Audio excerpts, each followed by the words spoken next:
नमस्कार, आप देख रहे हैं प्रदेश का सबसे भरोसेमंद news channel India news Haryana. मैं हूं आपके साथ में ऋतु तोमर। गुरुग्राम मेट्रो में आपका स्वागत है। आपको दिखाते हैं गुरुग्राम की हर तमाम बड़ी और आपसे सरोकार रखने वाली खबर।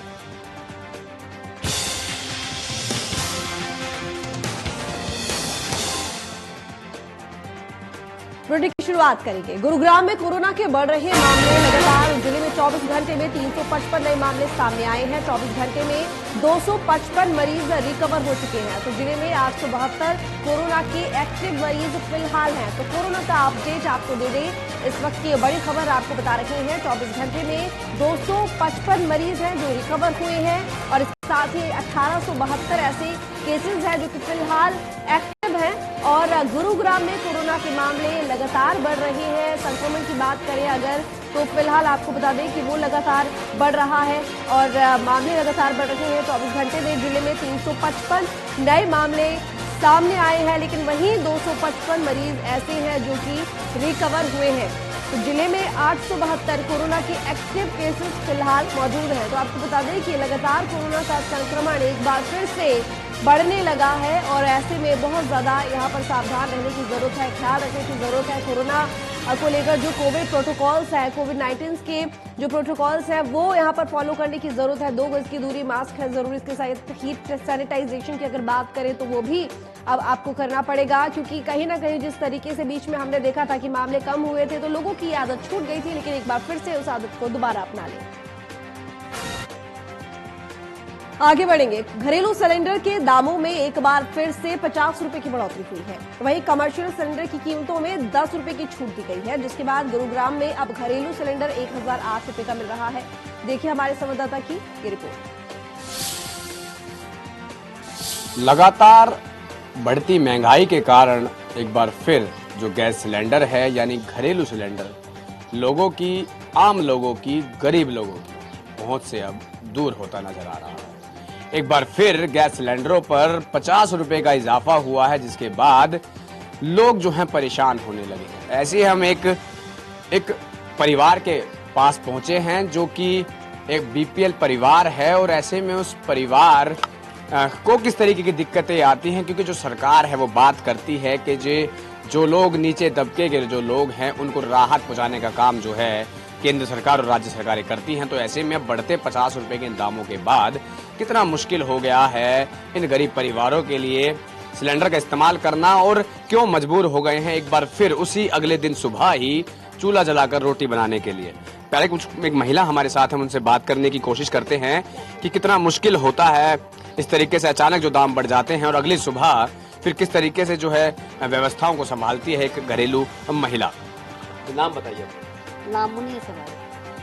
आप ये बताइए कि अचानक से जो दाम बढ़े हैं, क्या कहना चाहेंगे सरकार की बात को लेकर? कितनी दिक्कतें आती हैं बढ़ने से? भाई हम ये कहना चाहेंगे कि ये जो इतने दाम बढ़े हैं थोड़े सस्ते होने चाहिए। हम गरीबी आदमी कैसे भरवाएं, कैसे गुजारा करें? गरीबी आदमी है, मिन्नत मजदूरी हमें नहीं मिलती, कुछ नहीं, बड़े परेशान है हम तो महंगाई से।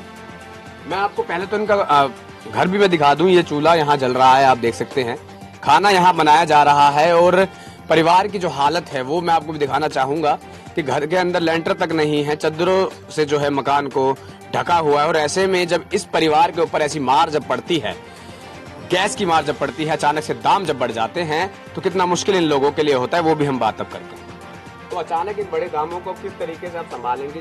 जो रसोई का जो काम है, चूल्हा चौका जो करते हैं, कहते हैं महिलाएं जो हैं संभालती हैं पूरे परिवार को, तब कैसे संभालेंगे बढ़ते 50 रुपए के दामों के बाद?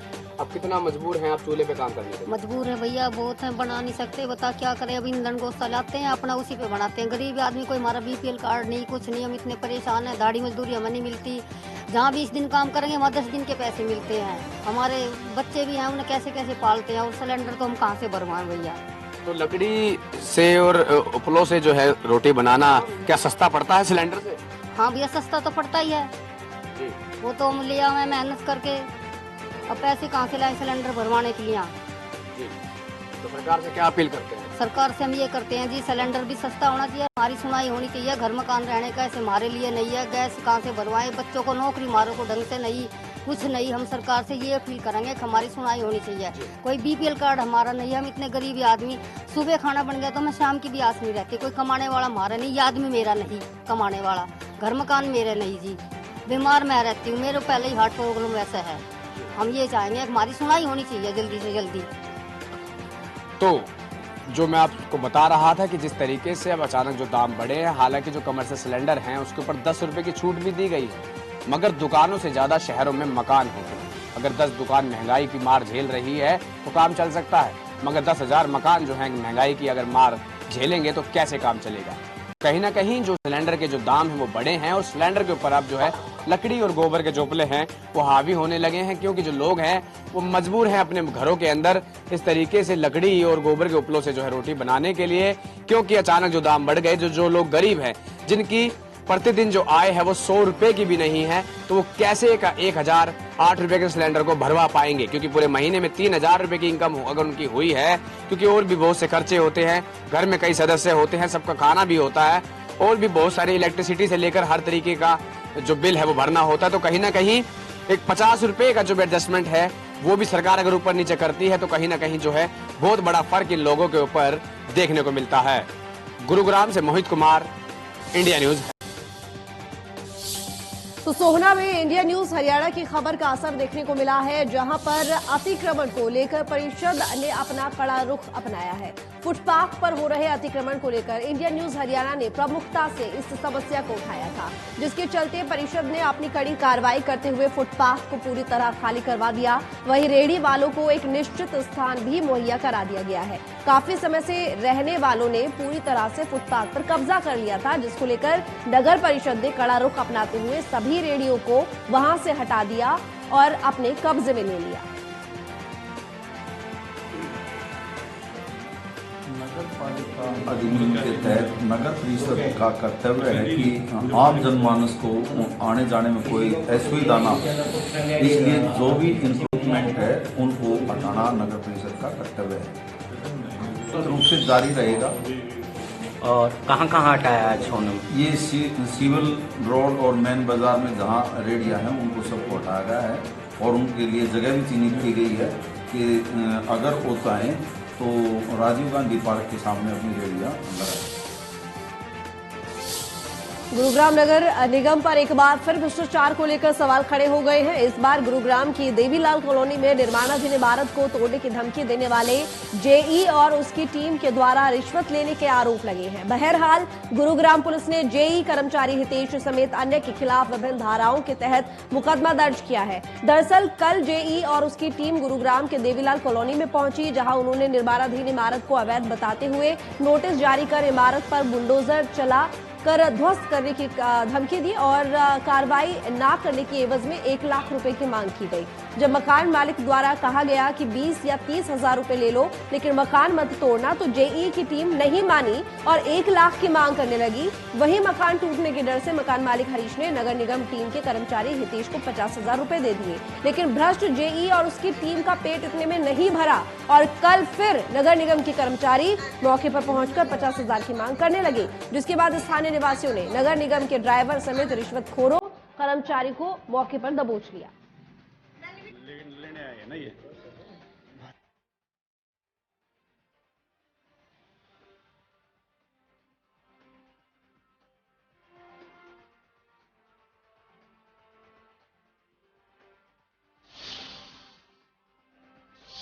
तो सोहना में स्कूली विवाद को लेकर गांव दमदमा में आयोजित पंचायत में निर्णय लिया गया कि तब तक गांव का स्कूल अपग्रेड नहीं किया जाएगा जब तक कोई भी छात्र किसी भी स्कूल में प्रवेश नहीं करेगा। जब तक उनकी मांग पूरी नहीं होगी तब तक गांव दमदमा के छात्र छात्राएं टेंट लगाकर सड़क के किनारे ही पढ़ाई करेंगे। हालांकि स्कूली विवाद को लेकर शुक्रवार को शिक्षा विभाग के आला अधिकारियों ने ग्रामीणों से छात्र छात्राओं को स्कूल भेजने का आग्रह किया था और उसी को लेकर गांव दमदमा में एक महापंचायत का आयोजन किया गया।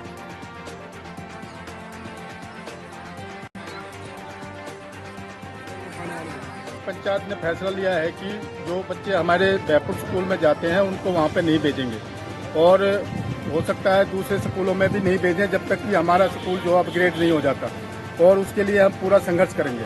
गाँव की पंचायत है और उसमें फैसला निर्णय ये लिया गया कि बच्चों को कहीं नहीं भेजेंगे और हमारी डिमांड ये है कि हमारा हायर सेकेंडरी स्कूल बनना चाहिए। कि हमारी पंचायत ने सभी ने सर्वमान्य से फैसला लिया है कि हम बच्चों को कहीं पे नहीं भेजेंगे। जब तक हमारा स्कूल सीनियर सेकेंडरी नहीं बन जाता हमारे बच्चे यहीं पर रहेंगे और हम अनशन धरना रखेंगे लगातार।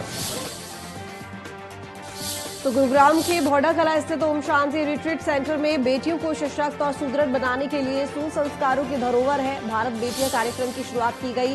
सुसंस्कारों की धरोहर भारत की बेटियां कार्यक्रम के मार्फत पूरे देश में 800 से ज्यादा ओम शांति रिट्रीट सेंटर के मार्फत कार्यक्रम का आयोजन किया जाएगा। इस कार्यक्रम में Ayush women and child development केंद्रीय राज्य मंत्री महेंद्र मुंजापारा मुख्य अतिथि के तौर पर शिरकत की और अभिनेत्री शहनाज गिल को इस कार्यक्रम का ब्रांड एम्बेसडर बनाया गया, जिससे महिलाओं को जागरूक किया जा सके और इसके साथ ही महिला सशक्तिकरण को लेकर इस कार्यक्रम का मुख्य उद्देश्य है।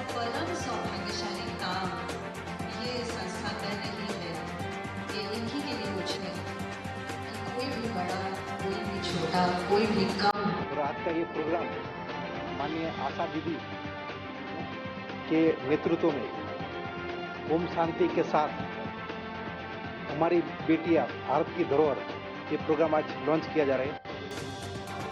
हमारी जैसे भी पुराणों में भी आप देखो तो देवताओं में देवियों का भी बहुत इम्पोर्टेंस है। हमारे सब गॉडेस आप देखो तो पहले से ये हम वुमेन एम्पावरमेंट को पुराने जमाने में भी बहुत ही इम्पोर्टेंट देते थे।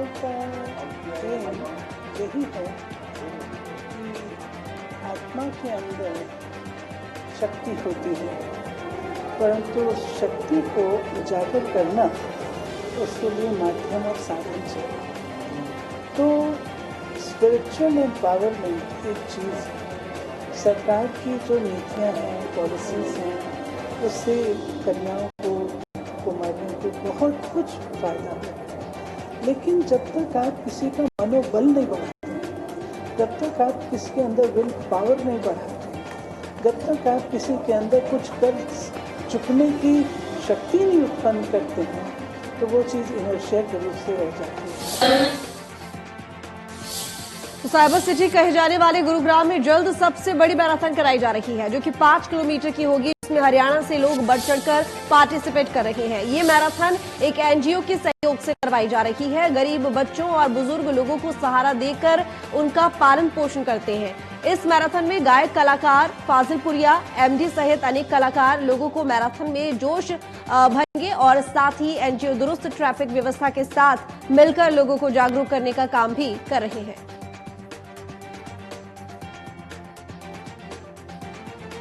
बिल्कुल देख रहे हैं हम सभी, हमने टारगेट सिर्फ बच्चों को किया है, क्योंकि आजकल की युवा जो चलता है वही उनके पेरेंट्स फॉलो करते हैं। अगर युवा जाकर अपने पेरेंट्स को समझाएगा कि ऐसे से अपने ट्रैफिक रूल के ये नियम होते हैं, ऐसे से करना चाहिए, तो हमारा टारगेट कॉलेज के बच्चों को, स्कूल के जो 11th क्लास के बच्चे उनको बुला रखा हमने, वही इन सबको मिलकर करा रहे हैं। तो सब फॉलो करेंगे, सब इसका अभी मैराथन स्टार्ट होने से पहले जो आ चुका है, लोग पहले से अवेयर हो रहे हैं और अच्छे अच्छे लोग हमें वीडियो बना के भेज रहे हैं कि सभी ट्रैफिक रूल फॉलो करो। सभी को प्रणाम है, राम राम है मेरी। और इस मैराथन में हमारा एक ही मोटिव है, एक ही हमारा उद्देश्य है कि हम सब रूल फॉलो करेंगे और जितना यूथ आ रहा है, यूथ एक देश की पावर होती है। आप सबको पता है यूथ में जो जोश होता है, जुनून होता है एक मैसेज देने का, तो हम एक मैसेज दे रहे हैं। काफ़ी यूनिवर्सिटी आ रहे हैं, काफ़ी कॉलेज आ रहे हैं।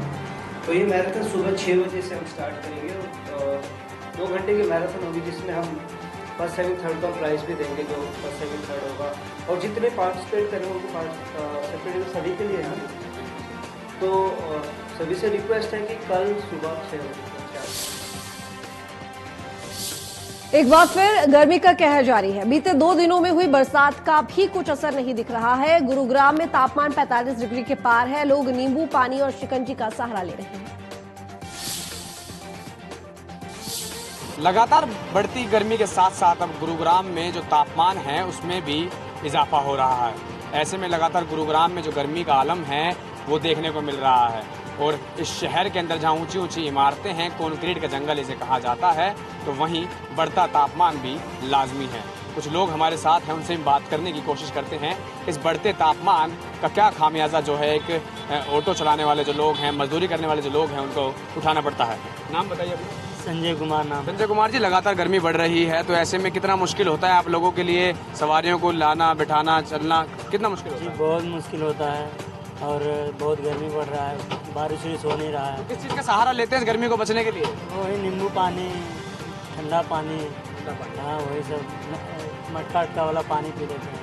कभी ऐसा भी होता है कि तबीयत खराब होने के भी आसार हो जाएं इतनी गर्मी को देखकर? हाँ हाँ एकदम डेफिनेटली होता है। जी, बताना चाहूँगा कि जो लोग हैं, ये ऑटो चालक हैं, ये लोग नींबू पानी का सहारा लेते हैं, कोई गन्ने का जो जूस है उसका सहारा लेते हैं। मैं तस्वीरें दिखाना चाहूँगा कि किस तरीके से जो है लोग गन्ने का जूस पीते नज़र आते हैं। कहीं ना कहीं जो गर्मी है वो बढ़ती है और ऐसी तस्वीरें अलग अलग इलाकों से आती हैं। मगर गुरुग्राम की अगर हम बात करें तो इस गुरुग्राम के अंदर मैं बताना चाहूँगा कि जो सड़कें हैं, सड़कों का तापमान कुछ और है और जो अंडरपास हैं वहाँ पर 10 डिग्री का जो है इजाफा देखने को मिलता है। अगर तापमान बाहर 40 होता है तो अंडरपास के अंदर वही तापमान 50 के ऊपर पार बोल जाता है। और ऐसे में अगर हम बात करें आने वाले 2 दिनों की तो गुरुग्राम में तापमान भी जो है अब 47, 42 और 43 के तौर पर दर्ज किया जाएगा। ये अनुमान जो लगाया जा रहा है मौसम विभाग की तरफ से कि जो मानसून हालांकि बीते 2 दिनों तक लगातार बौछार जो है बरसात की देखने को मिली है, मगर तापमान एक बार फिर आज बढ़ना शुरू हो गया है और लोग जो हैं बेहाल नजर आ रहे हैं। गुरुग्राम से मोहित कुमार, इंडिया न्यूज हरियाणा। तो फिलहाल के लिए गुरुग्राम मेट्रो में इतना ही। बाकी तमाम खबरों के लिए देखते रहे इंडिया न्यूज हरियाणा।